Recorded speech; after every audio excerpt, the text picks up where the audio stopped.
ऊंच नीच अमीर गरीब छोटे बड़े का ख्याल छोड़कर अमर बाबू बुढ़िया की बेटी चित्रा से शादी कर रहे हैं। जय दुर्गे, जय दुर्गे। अरे भाई तू सच कह रहा है ना? जी सरकार, आपके घर में रहता हूँ, आपका नमक खाता हूँ, भला आपसे झूठ कैसे बोल सकता हूँ? वो बुढ़िया मुझसे रोज पूछती है कि अमर बाबू कब आ रहे हैं। तो बुढ़िया तुमसे रोज पूछती है कि अमर बाबू कब आ रहे हैं? नहीं सेठ जी, मैं अपनी बच्ची की खुशियाँ कभी नहीं छीनूंगी, कभी नहीं छीनूंगी। पल भर की खुशी से क्या फायदा? मैं अपने बेटे अमर की शादी विक्टर की बेटी रोजी से तय कर चुका हूँ और मेरी बहू अकेली नहीं आ रही, 10 लाख रुपया साथ लेकर आ रही है। तो क्या 10 लाख के लालच में आप मेरी बच्ची का जीवन बर्बाद कर देंगे? मैं ऐसा कभी नहीं होने दूंगी, कभी नहीं होने दूंगी। तो क्या करोगी? भूख हड़ताल? सेठ जी, आप अपने बेटे का ब्याह कहीं भी रचा सकते हैं। दुर्गा मैया की कसम, मैंने गरीबों में ये पहली अक्लमंद लड़की देखी है। मैं जाता हूँ। हाँ, चित्रा देखो, तुम्हारी माँ की सेहत अच्छी नहीं है, इसे किसी खैराती अस्पताल में दाखिल करवा दो, वहाँ दवा दारू और खाना पीना दोनों मुफ्त मिलेंगे। हैं? अच्छा, जय दुर्गा। चित्रा, ये तुमने क्या किया बेटी? तुम्हारा खानदान से तो इन लोगों को जन्म जन्म का बैर है। पहले बाप ने बैर कमाया और अब बेटे ने। इसी पापी ने तो तुझे अनाथ बना रखा है चित्रा। शुभ बोलो माँ, तुम्हारे होते हुए मैं क्यों अनाथ होने लगी? अनाथ ही तो हो तुम चित्रा, तुम मेरी बेटी नहीं हो। माँ, क्या कह रही हो माँ? तो क्या ये सब मजाक भगवान ने मुझसे ही करने थे? पिता जेल चला गया, माँ भगवान को प्यारी हो गई और सगी बहन का कोई पता नहीं। जिसे प्यार किया उसने धोखा दिया, फिर मैं क्यों जी रही हूँ? मुझे जीने को क्या अधिकार है? चित्रा, हौसला रखना बेटी।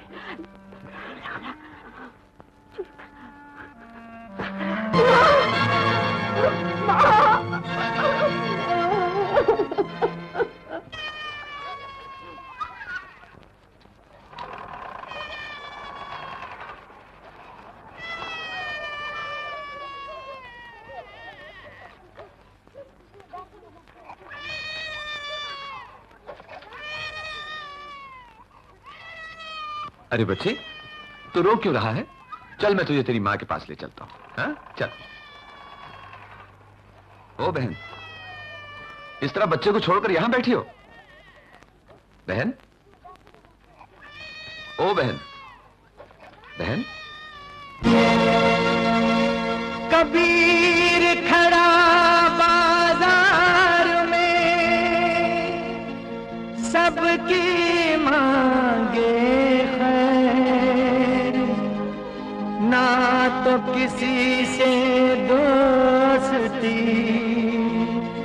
ना तो किसी से बैर। अरे हो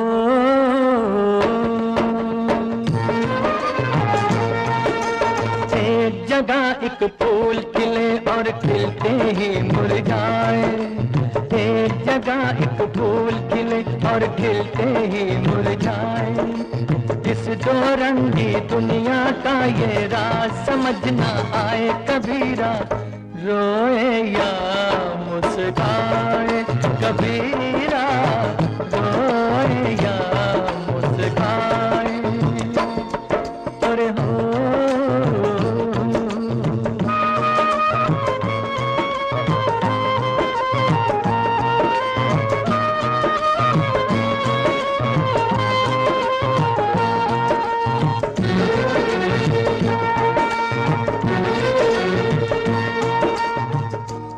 धन वाले बाजीगर ने ताजमहल बनवाया, जिसको निर्धन कारीगर ने अपना खून पिलाया। मेहनत के बदले में उसने हाथ अपने कटवाए कबीरा, रोए या मुस्काए कबीरा,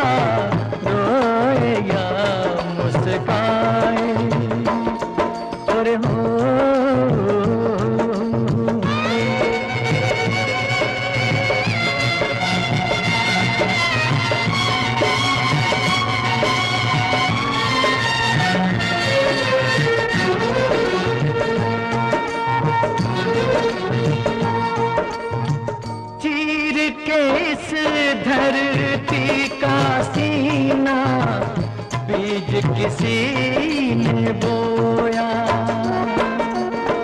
ना दिन को आराम किया, ना रात को पल भर सोया। खेत पक्के तो उसके दाने, और कोई खा जाए कबीरा रोए या मुस्काए, कबीरा रोए या मुस्काए। और हो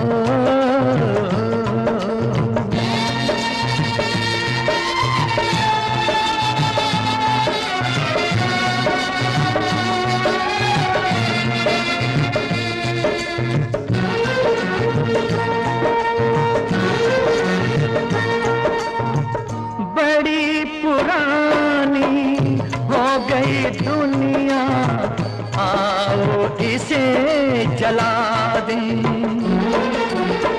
जल जाए तो राख से इसकी दुनिया नई बसा दें। सबका साथी जिस दुनिया का हर बंदा कहलाए, कबीरा देख देख मुस्काए, कबीरा देख देख मुस्काए, कबीरा देख देख मुस्काए।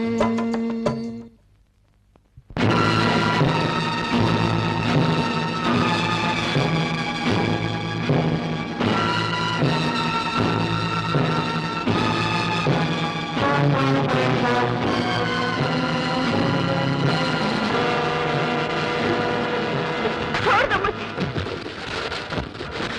ये क्या कर रही हो बहन? छोड़ दो मुझे, चलो मेरे साथ। छोड़ दो।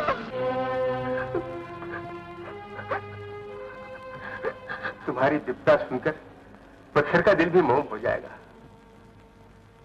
लेकिन बेटी, भगवान ने नदी, नाले, कुएं, तालाब इंसान की प्यास बुझाने के लिए बनाए हैं, उनमें कूदकर आत्महत्या करने के लिए नहीं। जब हर फरियाद आकाश से टकरा कर लौट आए तो कोई क्या करे? फिर मेरा इस दुनिया में जिंदा रहने का मतलब ही क्या है? कोई एक भी तो ऐसा नहीं जिसे अपना कहकर पुकार सकूं। ऐसा ना कहो बहन, जरूर कोई होगा। इस बच्चे की तरफ देखो, इसका भी इस दुनिया में कोई नहीं है, लेकिन फिर भी इसकी आंखों में जिंदगी की आशा मुस्कुरा रही है। हमारा इससे खून का कोई रिश्ता नहीं, लेकिन फिर भी हम इसके। दुनिया में हर आदमी अपने लिए नहीं जीता, दूसरों के लिए भी जीता है। बेटे, भगवान ने पहले दिन सेवा बनाई और फिर दूसरे दिन मनुष्य को जन्म दिया था। कौन जानता है तुम्हारा जन्म भी इस बेसहारा बच्चे को सहारा देने के लिए हुआ। बेटी, इस बच्चे को गोद में उठा लो, हंसकर किसी की जिम्मेदारी ले लोगी तो जिंदगी से अपने आप प्यार हो जाएगा। लो बेटे, लो।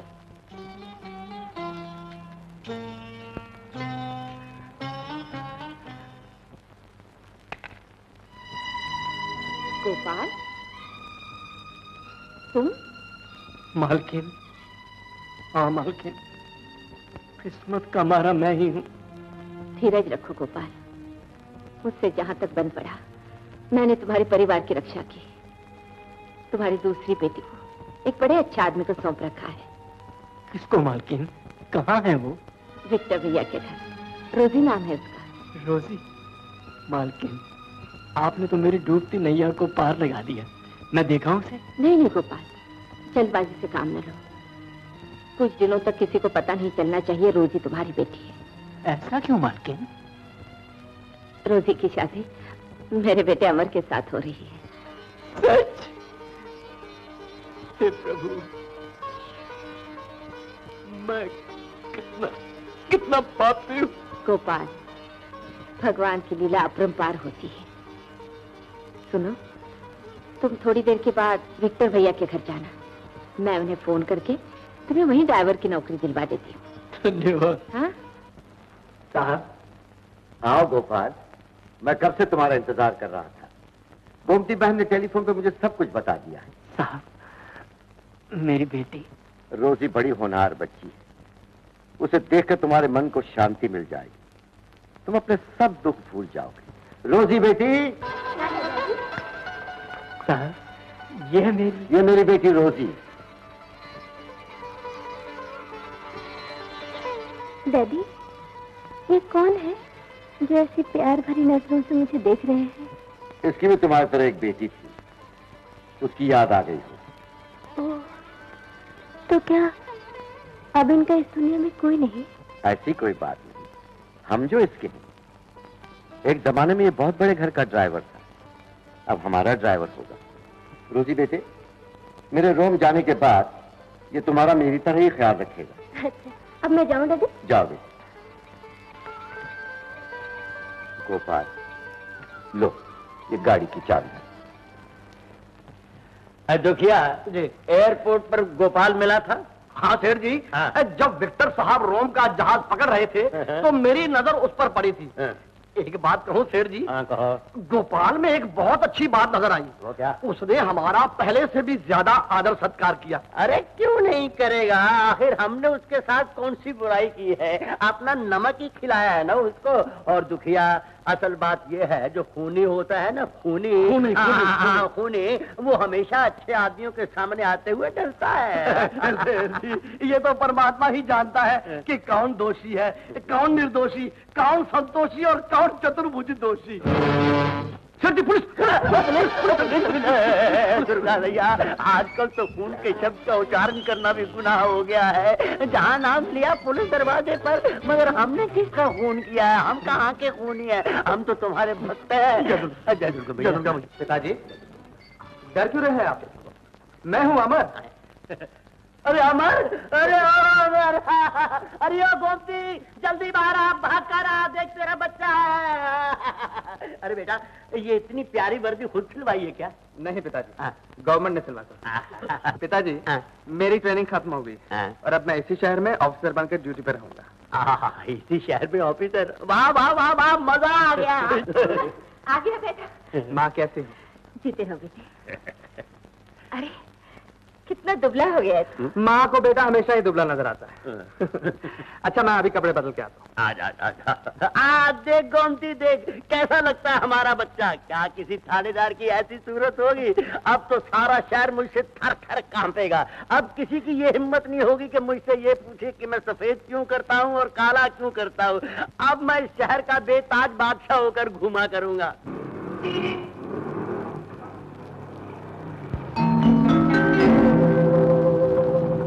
क्या आप बता सकती हैं यहाँ चित्रा नाम की लड़की रहती थी? चित्रा? हाँ हाँ, लेकिन उसकी माँ गुजर गई। माँ गुजर गई? हाँ भैया, अनाथ हो गई बेचारी। और अब वो कहाँ है किसी को कुछ पता नहीं।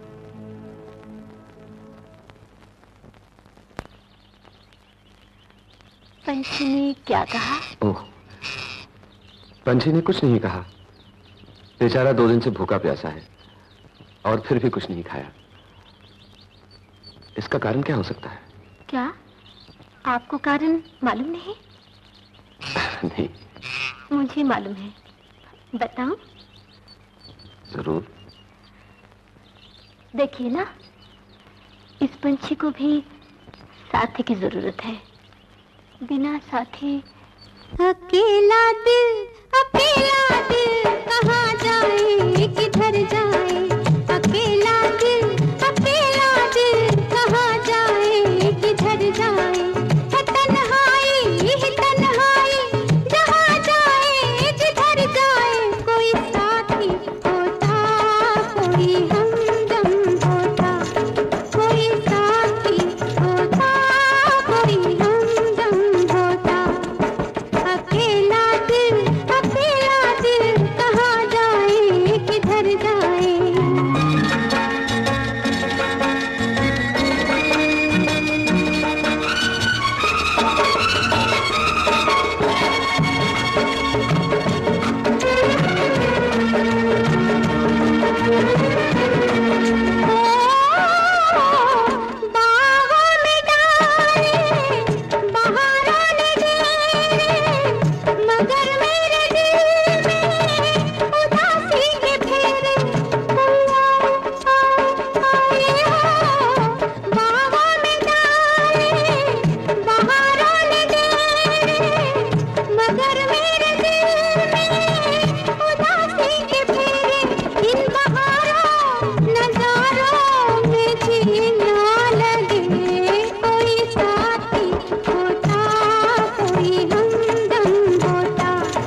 हमदम होता।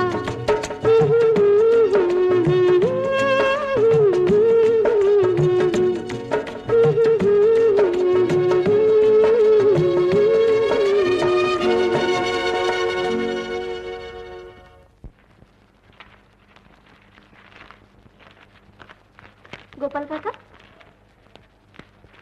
तुम उदास क्यों हो? नहीं बेटी। अमृत, ये हमारा ड्राइवर है। डैडी ने रोम जाते वक्त घर की देखभाल इसके जिम्मे सौंप दी। नमस्ते जी। नमस्ते। अच्छा, अब मैं चलती हूँ। सेठ जी? हाँ हाँ, देख लिया। सेठ जी, एक दिन की बात नहीं, ये दोनों हर रोज यहाँ मिलते हैं। गाना बजाना छेड़छाड़, आग लग गई है जमाने को। दुर्गा मैया, अगर अमर को इस बात का पता चल गया तो 10 लाख पे पानी फिर जाएगा। सेठ जी, पानी सर से ऊंचा हो गया है और फिर इस लड़के की जन्म कुंडली भाग्यशाली है। जी सेठ जी, क्षमा करना, ये लड़का है भी गबरू, जवान, खूबसूरत। गबरू, जवान, खूबसूरत।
मालिकन, ये काम कोई बे औलाद ही कर सकता है। वो आदमी नहीं, जरूर कोई राक्षस होगा। अरे बकवास बंद कर। शेर कीजिए, मैं नहीं, वो बस्ती वाला पंडित ऐसा कह रहा था। दुखिया, अमृत की जान को तो कोई खतरा नहीं ना? मालिकन, कोशिश तो जान लेने की गई थी, लेकिन दुर्गा मैया की कृपा से सिर्फ मुंह ही जला। ये उसकी माँ की पुण्य होगी जो उसकी जान बच गई। हाँ हाँ, तुम्हारे जैसी किसी पुण्यवती ने उसे जन्म दिया होगा, इसलिए वो बच गया।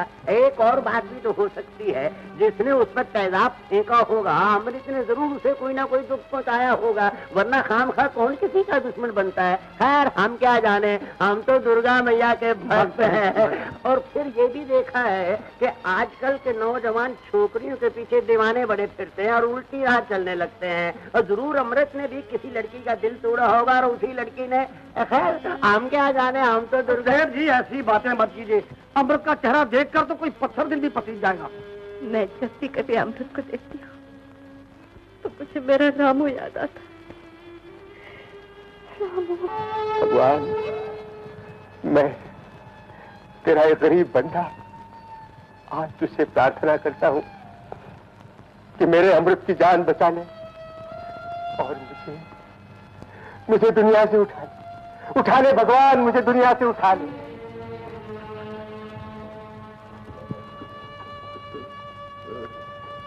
जिस हत्यारे ने मेरे बच्चे के मुंह पर तेजाब फेंका है, उसके खानदान का सत्यानाश हो जाए। पिताजी, इतने कड़वे शब्द और आपकी जुबान से किसी को बद्दुआ ना दीजिए पिताजी। अच्छे आदमी के दिल से निकली हुई बद्दुआ खाली नहीं जाती। पिताजी, अपने शब्द वापस ले लीजिए। आफरीन, आफरीन। जख्मी अपने कातिल को दुआ दे रहा। 1240। जी जनाब। फौरन से मायादास के घर पर जाओ और 10 मिनट के अंदर उन्हें यहाँ लेकर आओ। मुझे लाने के लिए किसी की जरूरत नहीं है, मैं खुद ही आ गया हूँ। क्या बात है? हमारे पास आपकी बहुत सी शिकायतें आई। अजीब जमाना आ गया है। पहले थाने में बदमाशों की शिकायतें आती थी, अब शरीफ आदमियों की भी आनी शुरू हो गई है। खैर कोई बात नहीं। क्या क्या शिकायतें आई हैं हमारे खिलाफ इंस्पेक्टर साहब? आपने अपनी बस्ती के लोगों पर गैर कानूनी जुल्म ढाए, उनको मारा पीटा भी। इन शिकायतों का आपके पास क्या जवाब है? दुखिया ये क्या कह रहे हैं? अच्छा बात कीजिए। जी आप ही से तो कर रहा हूँ। जो शिकायतें उन लोगों ने मेरे खिलाफ आपके पास की हैं, वही शिकायतें उन लोगों के खिलाफ मुझे आपके पास करनी चाहिए थी। मेरी बात का जवाब दीजिए। क्या आपने जबरदस्ती इन लोगों से बस्ती खाली करवाने की कोशिश नहीं की? मैंने? कौन उल्लू का पट्टा कहता है? सेठ मायादास, ये थाना है, शरीफों की जबान बोलिए। अगर उल्लू का पट्टा बदमाशों की जुबान है तो फिर आलू का पराठा कह देता हूँ अमर। मैं अमर नहीं, इस वक्त पुलिस इंस्पेक्टर हूँ। इंस्पेक्टर साहब, मैंने किसी से कोई जबरदस्ती नहीं की। आप मुझे ये बताइए कि आपने अमृत के मुंह पर तेजाब फेंका या नहीं? इंस्पेक्टर साहब, जिस मुंह पर मैं थूकना भी नहीं चाहता उस मुंह पर कीमती तेजाब फेंकूंगा? आपके पास क्या सबूत है? जनाब मैंने इंक्वायरी की है, आंखों देखा कोई गवाह नहीं मिला। जीते रहिए, जीते रहिए। आप इस शहर के सबसे पुराने सब इंस्पेक्टर हैं। आप अच्छी तरह जानते हैं कि मायादास कितना शरीफ आदमी है, दंगे फसाद से कोसों दूर भागता है। सेठ जी आप बैठ जाइए। जनाब, पुलिस स्टेशन एक ऐसी पवित्र जगह है, यहाँ भले कोई बैठा रहे या खड़ा रहे, प्रसाद किसी को नहीं मिलता। दुखिया ला जरा, मैं बस्ती का मालिक हूँ और ये रहा सरकार का हुक्मनामा बस्ती खाली कराने के लिए। देखिए जनाब ये एविक्शन ऑर्डर है। और अब कहीं ये ऑर्डर लेकर मैं वहाँ चला गया तो ना जाने वो मेरी मोटर तोप से ही ना उड़ा दे। नहीं सेठ जी, कानून अंधा नहीं होता। अगर आप वहाँ जाना चाहें तो पुलिस आपकी हिफाजत के लिए आपके साथ जाएगा। अरे पुलिस की हिफाजत तो मुझे 24 घंटे ही चाहिए। और वैसे तो पुलिस की हिफाजत मेरे घर में भी है, लेकिन देखिए मिस्टर मायादास, आप ये मत सोचिए कि आपका बेटा पुलिस ऑफिसर है इसलिए आप अपनी मनमानी कर सकते हैं। अब आप जा सकते हैं। अच्छी बात है।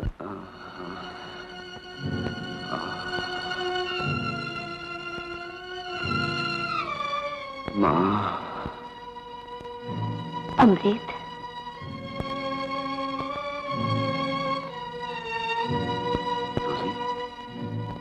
तुम इस वक्त यहाँ? मुझसे ये देखा नहीं जाता। किसी ने तुमसे ऐसा बैर क्यों कमाया? मेरे चेहरे पे तेजाब क्यों न फेंक दिया? ऐसा न कहो रोजी, मुसीबतें तो मेरे जैसे आदमी के लिए लिखी होती हैं। तुम तो बड़े घर की बेटी हो, भगवान तुम्हें ऐसी परीक्षा में क्यों डाले? क्यों मेरे दिल में सुइयों चुभाते हो? हाँ, तुम गरीब हो लेकिन तुमसे बड़ा अमीर और कौन होगा? दिन रात तुम दिन दुखी की सेवा करते हो, अपने आप को भूलकर दूसरों के आराम का ख्याल रखते हो। तुम जैसे आदमी से किसी ने दुश्मनी मोल ली है अमृत, वो जरूर कोई जल्लाद होगा। और जहाँ तक मेरा ख्याल है वो जल्लाद जरूर मायादास है। किसी का नाम मत लो, न जाने जिसने मेरे साथ ये सलूक किया है उसका जन्म ही इस काम के लिए हुआ हो। भगवान उसे क्षमा करे। अच्छी सूरतें बनाना भगवान का काम है, सूरतों को बिगाड़ना तो इंसान के हाथ में है। शायद किसी ने तुम्हारे और मेरे प्यार से जलकर तुम्हारी सूरत को दागदार किया है, लेकिन वो मूर्ख ये नहीं जानता होगा तुम्हारी सूरत को बिगाड़ने से मेरे प्यार की सूरत नहीं बिगड़ेगी। लेकिन अब तुम अपने घर चले जाओ। मुझे कुछ देर अपने पास तो बैठने दो। मेरी बात मान लो रोजी, फिर मिलेंगे।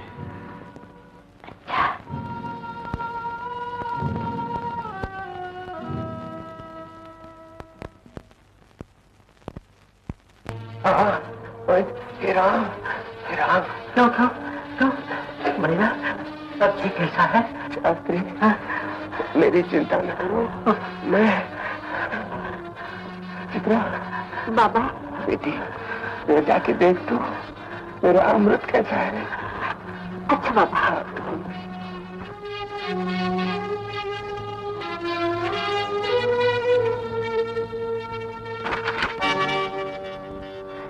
बाबा, वो बड़े आराम से सो रहे हैं। सोने दे बेटा, सोने दे। भगवान दया का सागर है, उसकी दया की एक बूंद से ही मेरा बेटा अच्छा हो जाएगा। प्रभु के चरणों में जाने से पहले मैं यही सुनना चाहता था कि मेरा बेटा अच्छी तरह है। बाबा, आप ऐसी बातें क्यों कर रहे हैं?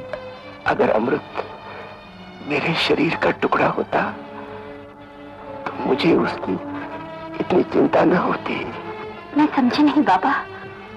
बेटी, वो मेरा बेटा नहीं है, मैंने उसे गोद ले रखा है। क्या अमृत भैया आपका अपना बेटा नहीं? भैया, ये कहानी क्या है? शास्त्री जी, ये 22 बरस पहले की बात है। ये किसी के आंगन का फूल टूटकर मेरे आंगन में आ गया। वो शिवरात्रि की रात थी। मैं रेल की पटरी के साथ साथ चलता हुआ यहां आ रहा था कि मैंने एक बालक को उस रेल की पटरी पर पड़ा हुआ देखा। अगर मैं वक्त उसे उठा न लेता तो मौत की रफ्तार से आने वाली गाड़ी उसे मसल देती। उसके माथे का टीका देखकर मैं जान गया ये किसी ऊंची जात का हिंदू है, मगर भगवान को यही मंजूर था कि ये किसी हरिजन के यहां पले। मैंने इसका पालन पोषण करके इसे ऐसा इंसान बना दिया कि इंसानियत भी इस पर नाच करे। मैं इसे बेटा मानता हूं, ये मुझे पिता मानता है। हमारे प्यार का बंधन मौत के सिवा और कौन तोड़ सकता है? शास्त्री, मेरे बाद अमृत को संभालना। भैया,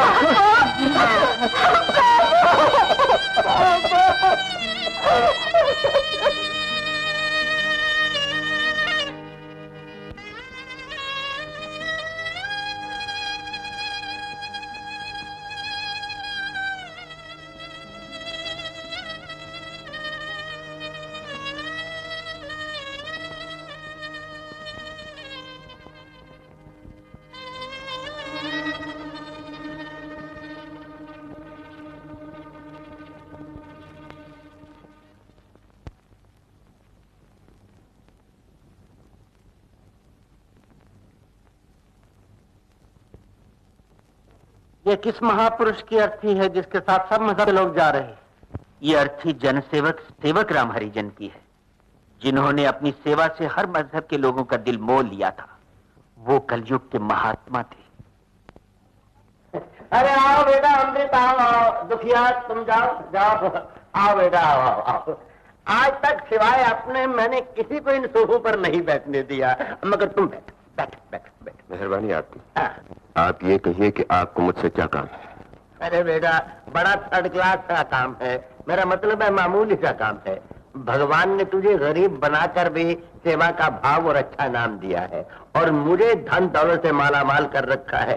कितनी अच्छी बात है। अरे देखो अमृत, अगर तुम्हारा नाम और मेरा धन इकट्ठे हो जाए तो फिर हम दोनों की 5 उंगलियां घी में होंगी। शाम से न्योले की दोस्ती। शायद तुम्हें इसलिए शक हो रहा है कि हम ऊंची जात के हैं और तुम हरिजन हो। छोटी बड़ी जात में क्या फर्क होता है?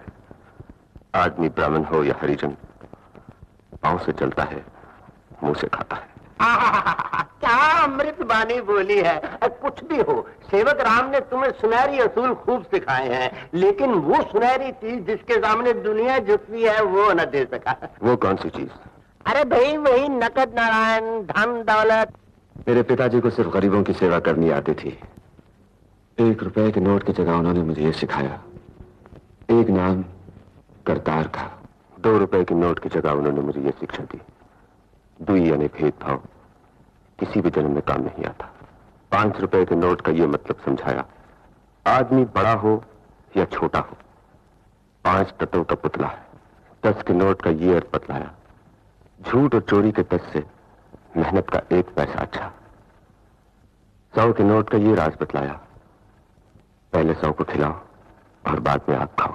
अरे तू तो फिलासफर की तरह बात करता है। देश की तरक्की सिर्फ माया से ही हो सकती है। मुल्क में नई नई फैक्ट्रियां लगेंगी तो बेकारी दूर होगी। यही सोचकर जिस बस्ती में तुम लोग रह रहे हो, मैं एक विदेशी के हाथ उस बस्ती को बेच रहा हूँ। मगर बेटा तुम घबराओ नहीं, फिक्र न करो। वो लोग वहाँ खाद की फैक्ट्री लगा रहे हैं, तुम्हें भी काम मिलेगा और तुम्हारे गरीब भाइयों के चूल्हों में आग भी जलेगी। देखो बेटा, मैं इस काम को यज्ञ समझ कर रहा हूँ और तुम्हें इस यज्ञ में मेरा हाथ बटाना चाहिए। ये लो, ये नोट ले लो, ये लो, ले लो बेटा, ये सरकारी नोट है, गवर्नमेंट का असली असली। हाँ, ये नोटों पर तोड़ क्या रहे हो? मैं नोटों को नहीं तोड़ रहा हूँ सेठ जी, मैं आपके इतने बड़े दयालु दिल का वजन कर रहा हूँ।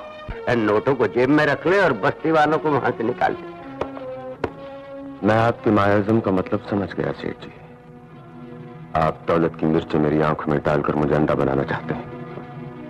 आप ये समझते हैं मैं लालच में आकर अपने साथियों के सर से छत छीन लूंगा। याद रखिए सेठ जी, मैं फकीर हूं और फकीर अपनी कुदड़ी में ही मस्त रहता है। लेकिन एक बात की खुशी है, आज तक आपका धन दूसरों को बर्बाद करने में काम आया है। अब इस धन पर मेरा कब्जा है। मैं इसे गरीबों के काम में लाऊंगा। बस्ती में 2-4 पक्की झोपड़ियां उनके लिए बनवाऊंगा। अरे हरिजन के बेटे हमसे चाल चलता है। अरे खड़ा हो जा भाई, कहाँ है? नहीं तो गोली मार दूंगा। ला मेरे नोट वापस कर। तू हरिजन है, मुझे तो हरी भी चकमा नहीं दे सकता। नोट वापस कर। मैं कहता हूँ वापस कर, नहीं तो गोली सीने से पार कर दूंगा। अरे ला, अरे वापस कर, नहीं तो गोली मार दूंगा। क्या करते हैं? पिस्तौल मत चलाना, मैं मर गया तो तूफान से बच्चा जाएगा। बच्चा जाता क्यों से? अभी अभी आप भेड़िए की तरह उर्रा रहे थे, अब बकरी की तरह मिनमिना रहे हो। अगर मैं मर जाता, मेरे साथ कितने वो गरीब लोग जीते जी मर जाते जिनको मेरी जरूरत है। और अगर आप इस दुनिया से चल बचे तो आपके साथ बदी का एक दौर, नीचता का एक युग खत्म हो जाएगा। लेकिन मैं आपको मारूंगा नहीं। मैं ये चाहता हूं आदमी के रूप में बदी का पेड़ अपने गुनाहों के बोझ से एक दिन गिरकर अपने आप खत्म हो जाए।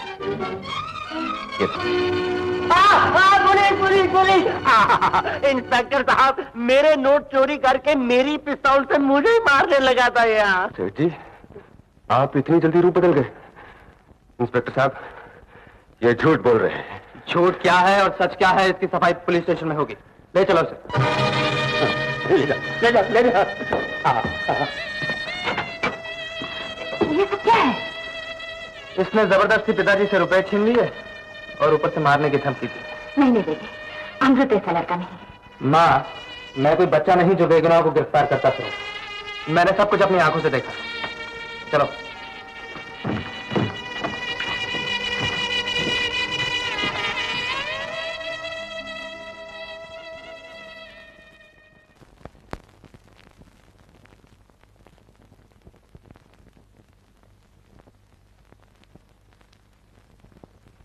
डंडे के जोर से तूने बस्ती तो खाली करवा ली, लेकिन याद रख, बस्ती के लोग चले जाएंगे मगर इनका आंदोलन यही रहेगा। अरे तुझिया, आंदोलन का क्या मतलब होता है? ये किसी शहर का नाम है इंदौर के आसपास। शेर जी, शास्त्री बहुत ऊंची बात कहा गया है। आंदोलन को उर्दू में बगावत कहते हैं और अंग्रेजी में रेवोल्यूशन। अरे इस रेवोल्यूशन का भी सोल्यूशन है मेरे पास। जाओ भाई, जाओ। अरे नूर भाई, जा रहे हो? सलाम है। खुदा की जमीन तो हमसे खाली करा रहे हो, लेकिन खुदा से डरो। ये पागल है। अरे हम अपने परमात्मा से नहीं कभी डरे, इसके खुदा से क्या डरेंगे?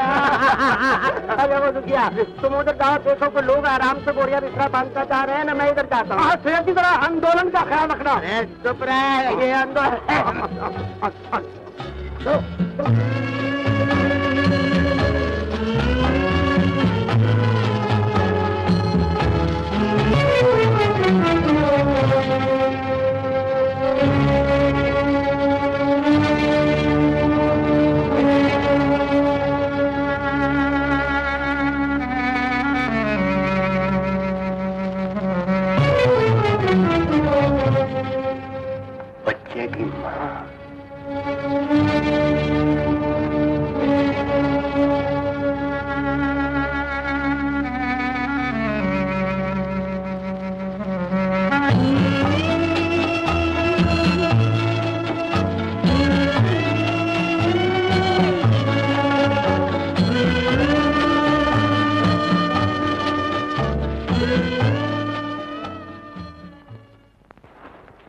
आओ गोमती बहन। नमस्ते भैया।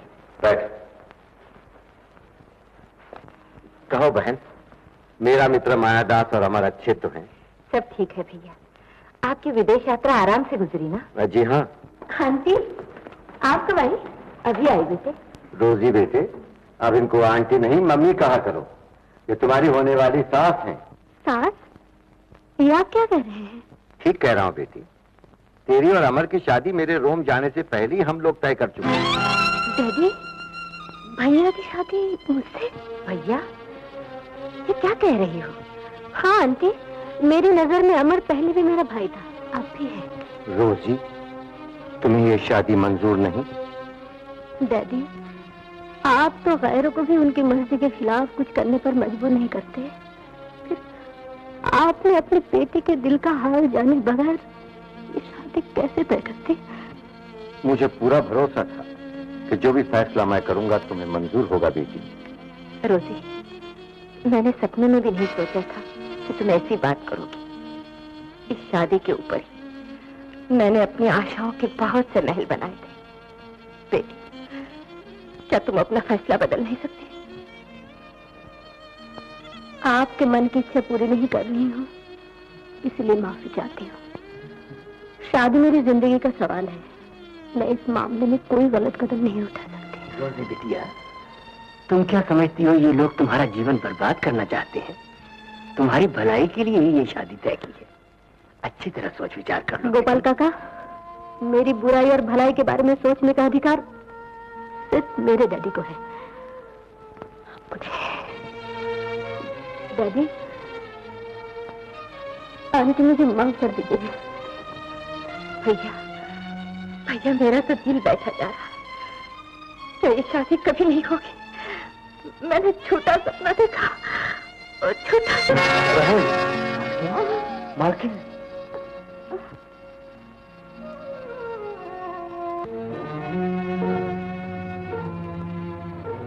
रोजी तुम्हारी बेटी? हाँ अमृत, इस राज को मैं, गोमती मालकिन और विक्टर साहब ही जानते हैं। जागीरदार राम रतन का कातिल मायादास है, मगर सजा मुझे भुगतनी पड़ी। मेरे जेल जाने के बाद मेरी बीवी गुजर गई, मेरी 2 बच्चियां अनाथ हो गई और छोटी बच्ची को विक्टर साहब ने संभाल लिया। और अमृत, उसी छोटी बच्ची का नाम रोजी है। मैं समझता था इस दुनिया में एक मैं ही बदनसीब हूं। हर किसी को अपना जख्म गहरा लगता है, लेकिन गोपाल बाबू, अपनी बेटी के पास होते हुए भी अपने सीने में इतने बड़े राज का बोझ छुपाए हुए हो। ये पहाड़ सा बोझ तुम हल्का कर सकते हो अमृत। गोमती मालकिन मेरी बच्ची को अपनी बहू बनाना चाहती है। मायादास हिंदू है, मगर विक्टर साहब की दौलत के लालच में अपने धर्म को भूलकर वो अपने बेटे के लिए रोजी का हाथ मांग रहा है। तो मैं तुम्हारे रास्ते का कांटा हूं? ऐसा नहीं अमृत बाबू, भिखारी का काम भीख मांगना है और दाता का काम उसकी झोली भरना है। किसी को सुख शांति देना 4 धाम की तीर्थ यात्रा के बराबर है। गोपाल बाबू, तुमने भी तो बलिदान किया था। अगर तुम अच्छे इंसान ना होते तो सेठ मायादास जी से जुल्म का बदला जरूर लेते। मैं बहुत बुरा आदमी हूं अमृत, बदला मैंने जरूर लिया था। वो कैसे? 22 साल की बात है, मैं मायादास के बड़े लड़के रामू को चुरा लाया और उसे आती हुई गाड़ी के सामने रेल की पटड़ी पर रख दिया। शिवरात्रि की रात थी। वो शिवरात्रि की रात थी। मैं रेल की पटरी के साथ साथ चलता हुआ यहाँ आ रहा था कि मैंने एक बालक को उस रेल की पटरी पर पड़ा हुआ देखा। अगर मैं वक्त उसे उठा न लेता तो मौत की रफ्तार से आती हुई गाड़ी इस फूल को मसल देती।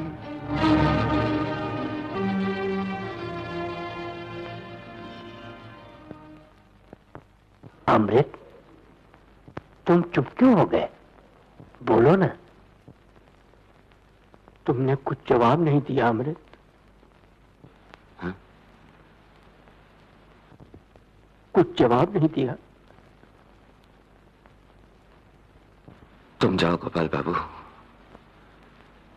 तुम जैसा चाहते हो वैसे ही हो जाएगा। 100 बार तुम्हारा धन्यवाद अमृत। तुमने सचमुच मेरा बोझ हल्का कर दिया। लेकिन मेरा बोझ कौन हल्का करेगा? मैं तुम्हारे दास का बेटा हूं। मैं और महादास का बेटा। तुम मेरे दुश्मन हो। तुम्हारी जिंदगी मेरी मौत है। जब तक तुम्हारी सांस में सांस है मैं चैन से नहीं सो सकता। तुमने मेरे चेहरे पर तेजाब फेंका, तुमने मुझे बदसूरत बना दिया, तुमने मुझे हजारों दुख दिए, लेकिन फिर भी तुम मेरे पिता हो। ये मेरी तकदीर है, तकदीर है। नहीं ऐसा मत कहो। बाप और बेटे का रिश्ता बहुत बड़ी चीज है।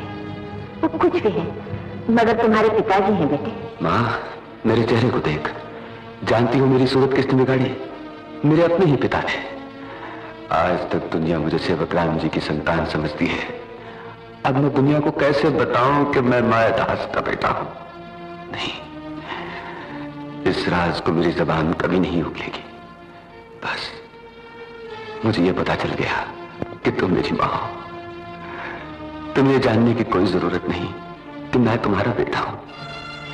मैं इस राज को अपने सीने में लेकर इस दुनिया से चला जाऊंगा। माँ, ये रही आपकी दवाइयाँ। अरे बेटा, तेरी माँ इन दवाइयों से ठीक नहीं होगी। इसकी दवा तो सिर्फ रोजी से तेरी शादी है। मेरी शादी और रोजी से? पिताजी, रोजी को मैंने आज तक सिर्फ बहन समझा है। अरे राखी तो नहीं बनवाई ना? बच्चे को मजबूर मत। तुम चुप रहो गोमती। रोजी कोई मामूली लड़की नहीं है। रोजी की डोली जब इस घर में आएगी तो जानती हो डोली के साथ साथ क्या आएगा? 10 लाख रुपए का प्रवेश होगा इस घर में। और फिर मैं विप्र भैया को वचन दे चुका हूँ। पिताजी, मैं भी किसी और को वचन दे चुका हूँ। अरे मैं अच्छी तरह जानता हूँ तू किसको वचन दे चुका है। तेरा मतलब बर्तन मांजने वाली चित्रा से है ना? क्या वो लड़की किसी घर में नौकरानी है? माँ, क्या नौकर लोग इंसान नहीं होते? वो बहुत अच्छी लड़की है। अच्छी अगर वो अच्छी लड़की होती तो मुझे क्या कुत्ता काट गया कि मैं तेरी शादी पर एतराज करता? उस लड़की का चाल चलन बिल्कुल अच्छा नहीं है। वो किसी शरीफ घराने की बहू नहीं बन सकती।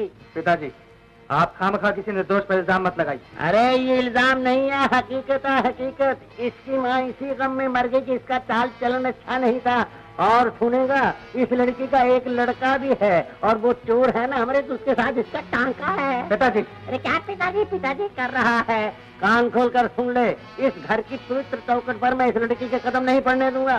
पिताजी, मैं तो सिर्फ इतना जानता हूँ कि घर की चौखट पवित्र हो ना हो, उस लड़की के चरण जरूर पवित्र है। कोई बात नहीं, मैं भी देख लूंगा। न जड़ रहेगी न पेड़।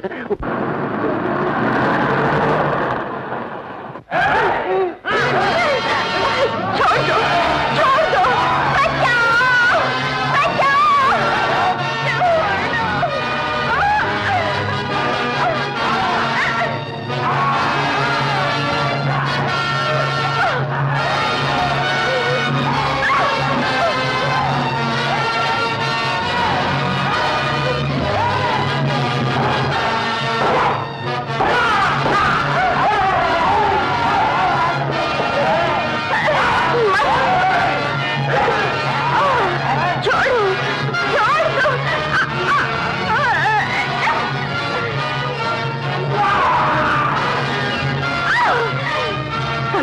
कहीं के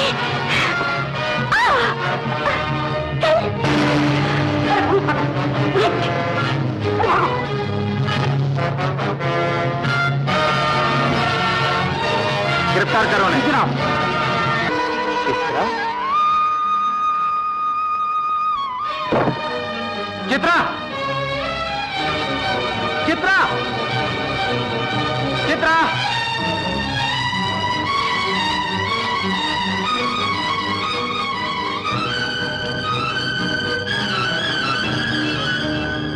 चित्रा बेटे, रात के समय इतनी देर से?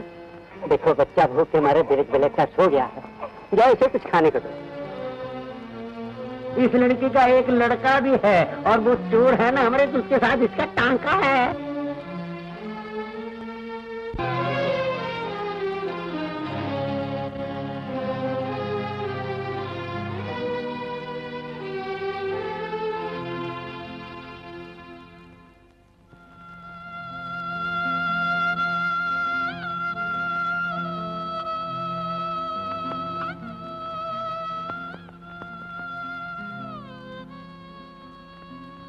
शास्त्री चाचा। अमृत, अरे ला ला ला, अमृत बेटा तुम आ गए। अमृत बेटे तुम आ गए। शास्त्री चाचा, ये सब क्या है? जिस जगह से मैं आया हूँ वो जगह इससे अच्छी थी। जेल खाने में एक कैदी एक कमरे में रहता है, लेकिन भगवान के बनाए हुए भरे हुए संसार में इंसान चरण परन सब एक साथ रहते हैं। अमृत बेटा, तुम्हें जेल भिजवाकर माया तास ने खुदा की खुदाई अपने हाथ में ले ली। अमृत भैया, यहाँ शायद ही किसी आदमी ने 2 दिन से औलाद का मुंह देखा। सर से छत छीन ली, मुंह से रोटी छीन ली, बहू बेटियों के तन बदन से कपड़े उतार लिए। अमृत, छोड़ दो अमृत। चाचा।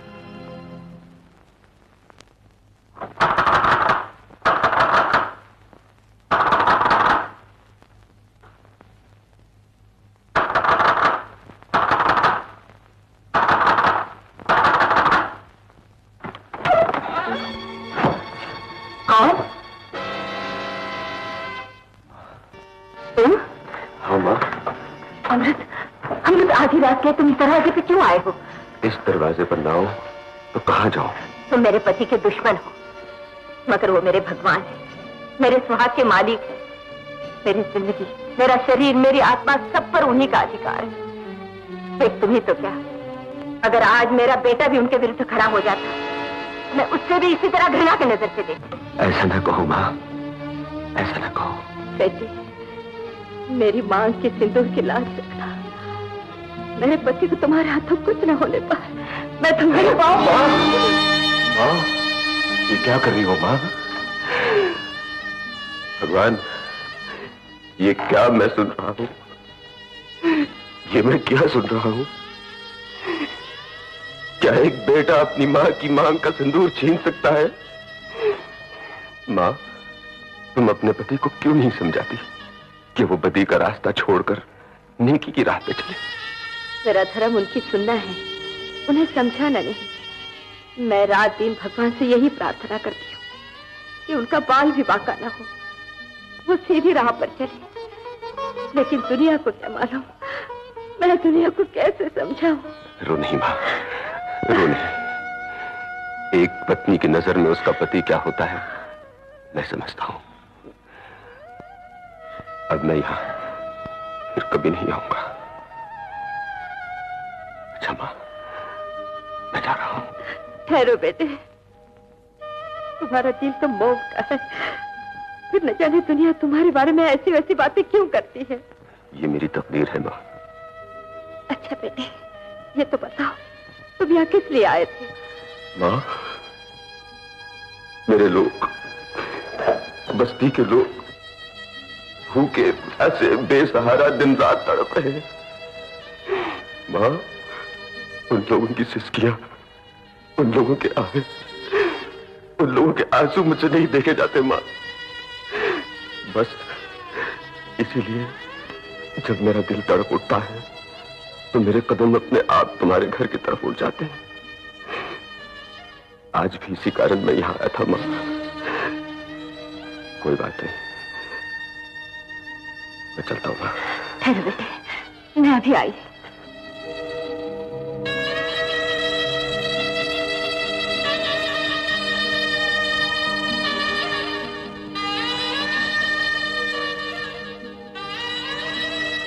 ये मेरा घर है।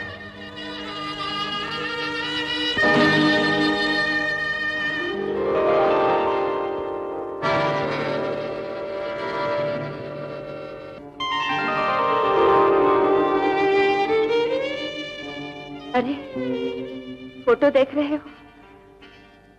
बेटे, ये बहुत पुरानी तस्वीर है। फोटो में वो जो बड़ा लड़का है ना, वही मेरा बेटा रामू है, जो बचपन में मुझसे बिछड़ गया था। ये रुपए और कपड़े बस्ती के गरीब लोगों के लिए लेते जा। लो बेटे।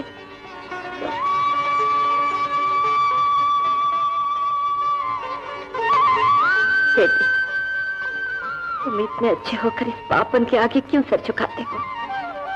आज एक बेटे को अपनी माँ के चरणों में सर झुकाने का अवसर मिला है। भगवान के आगे सर झुकाना चाहिए बेटा। मैं भी भगवान से हमेशा यही प्रार्थना करती रहती हूँ कि मेरे पति और तुम्हारे दरमियान कोई गलतफहमी न हो। तुम दोनों बाप बेटे जैसे रहो। देखो बेटे, तुम्हें जब भी किसी चीज की जरूरत पड़े, चुपके से मेरे पास चले आना। इस वक्त चले जाओ बेटे, कहीं वो जाग न पड़े। जाओ बेटे।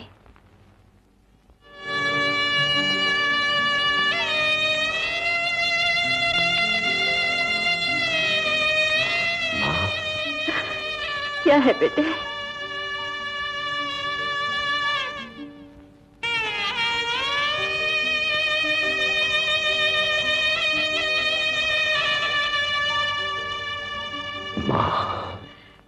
क्या है बेटा?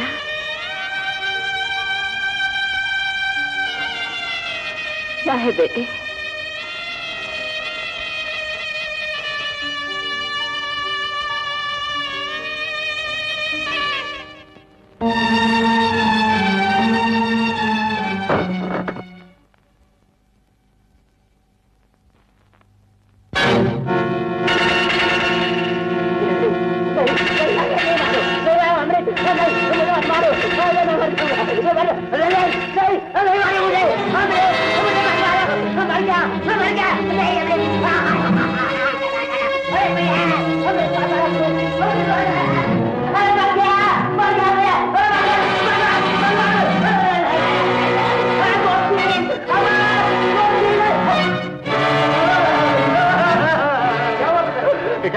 वो अमृत यहाँ आया था, मुझे जान से मारने लगा था, ये थैला छोड़कर भाग गया है। वो यहाँ आया था? शायद उसकी मौत मेरे हाथों लिखी। क्या? अरे ओ गोमती, अरे होना क्या है? अभी अभी अमृत मेरे बेडरूम में घुस आया था और मुझे जान से मारने लगा था। मैंने शोर मचा दिया, वो डर के मारे थैला फेंककर वहां से भाग गया और फिर अमर ऊपर से आ गया। मैंने अमर को सब कुछ बता दिया। अमर को बड़ा गुस्सा आया, अगर मेरा ही बेटा है ना, वो उसको मारने के लिए गया है। हेलो, हाँ, मैं अभी आया। रोजी, रोजी, क्या ये थैला तुम्हारा है? हाँ, ये थैला मेरा है, लेकिन तुम्हें कहां से मिला? बात छुपाने की कोशिश मत करो, साफ साफ बताओ, तुम हमारे घर पे आए थे? आया था। क्या जरूरत थी वहां आने की? हर कोई जानता है मेरे पिता के साथ तुम्हारी जन्म जन्म की दुश्मनी है। तुम वहां दुश्मनी खत्म करने आए थे या दुश्मन को? दुश्मनी, इंतकाम, लालच, चोरी चिकारी तुम्हारी घर की रीत। तुम चुप रहो, मैं इससे बात कर रहा हूँ। तुम मेरे मुंह क्यों लगती हो? 2 पैसे की छोकरी, आज इसकी और कल किसी और की। अमर, ये बात किसी और के मुंह से निकलती तो मैं उसकी जबान खींच लेता। अरे तुम क्या जबान खींचोगे? खुद एक आवारा लड़की के पीछे जबान निकाल के घूमते रहते हो। अब भी समझ जाओ भाई। नीच आदमी हो, मुझे भाई कहते हो?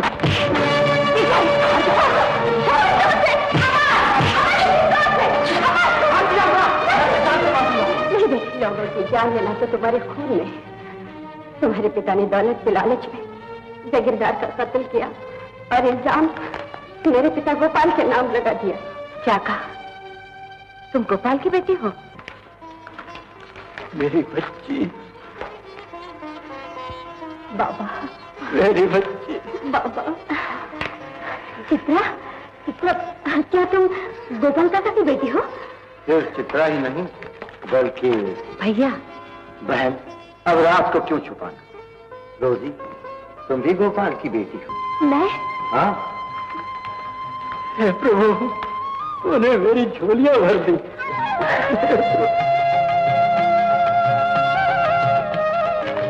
अमर,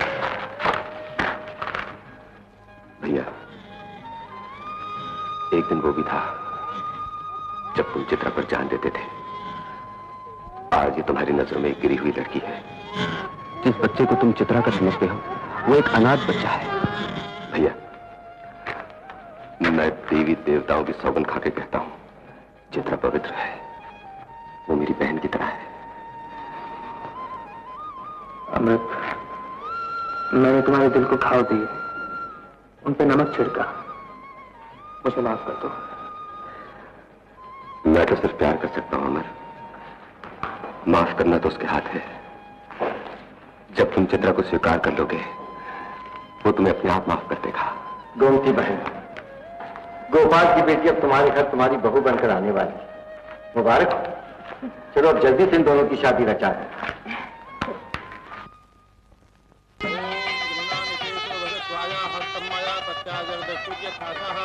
भगो अर्यमा सविता कुरुंधे स्वाम दुर्गा पत्याय देवा। सर जी छुट्टी हो गई। अरे किसकी छुट्टी हो गई? आपकी मान मर्यादा की। क्या बक रहा है? जल्दी चलिए, वो अमृत का बच्चा अमर और चित्रा की शादी रचा रहा है। अमर और चित्रा की शादी?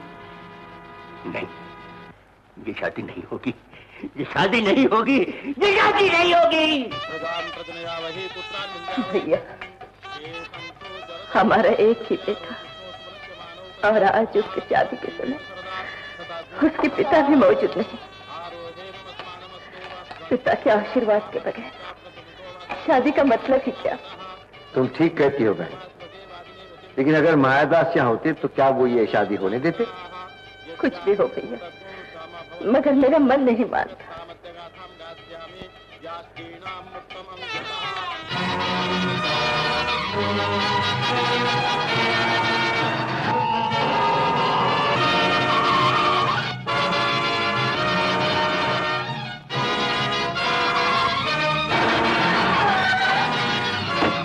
नौकरानी की लड़की के साथ मेरे लड़के की शादी करवा रहा है। जी, आप फौरन जाकर अमर और चित्रा को आशीर्वाद दीजिए। उससे पहले मैं तुम्हें आशीर्वाद दूंगा, तुम्हें चिंता नहीं छोड़ूंगा, जान से मार दूंगा। जी, मुझे मारने से आपको कोई फायदा नहीं मिलेगा। मेरे मरने के बाद जब आपको पता चलेगा कि मैं कौन हूँ तो आपको बहुत दुख होगा। अरे मैं तेरे मरने के बाद चिराग जलाऊंगा, चिराग। आप नहीं जानते मैं आपका बेटा रामू हूँ। जान बचाने का अब नया रास्ता ढूंढा है। देखा गोपाल, रो क्यों रहे हो? कमीने, मेरे हाथों से बच नहीं सकता तू। आपके रामू को मैं चुरा के ले गया था और एक पागल की तरह मैंने उस नन्ही सी जान को एक आती हुई गाड़ी के सामने रेल की पटरी में रख दिया। अरे कुत्ते, भाग कर कहाँ जाएगा? तो अंदर से बंद कर दिया। दुखिया, जल्दी से पेट्रोल ला, मैं इस झोपड़ी को आग लगा दूंगा। सेठ जी, मैं गोपाल की तरह जेल जाना नहीं चाहता। नमक हराम, लोग मालिकों के इशारे पर जहर का प्याला पी जाते हैं, तू पेट्रोल नहीं ला सकता। सेठ जी, मैं आपके इशारे पर पेट्रोल पी सकता हूँ, ला नहीं सकता। अरे चल, मैं ही लाता हूँ, मैं खुद ले आऊंगा। 22 साल पहले शिवरात्रि की रात। 22 साल पहले शिवरात्रि की रात? उस रात को तो सेवक राम एक बच्चे को रेल की पटरी से उठा कर लाया था, और वो बच्चा है हमारा अमृत। बिल्कुल ठीक है जी। अमृत ही मेरा बेटा है, मेरा रामू है। रामू! मालकिन, अमृत इस वक्त झोपड़ी में है और आपके पति झोपड़ी को आग लगा रहे हैं। आइए मेरे साथ। रामू! पिताजी! अरे तुम्हारा पिता ऊपर नरक में चल रहा है, तो तू यहाँ जा। पिताजी!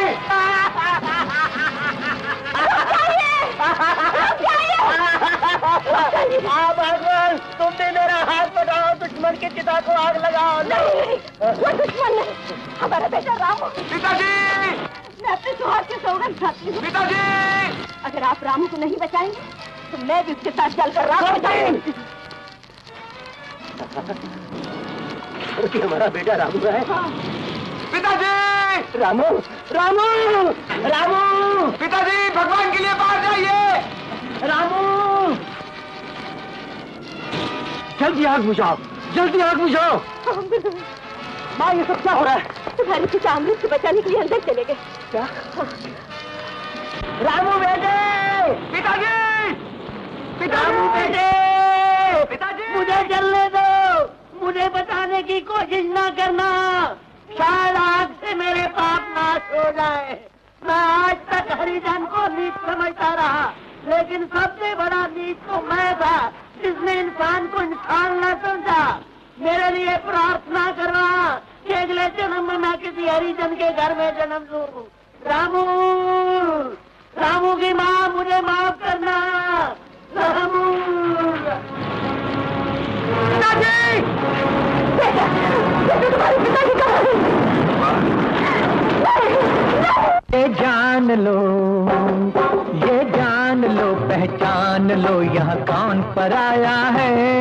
ये जान लो, पहचान लो, यहाँ कौन पराया है। कि जिसके घर से हम तुम आए, कि जिसके घर से हम तुम आए, वहाँ से हर कोई आया है। ये जान लो, ये जान लो, पहचान लो, यहाँ कौन पराया है। ये जान लो, पहचान लो, यहाँ कौन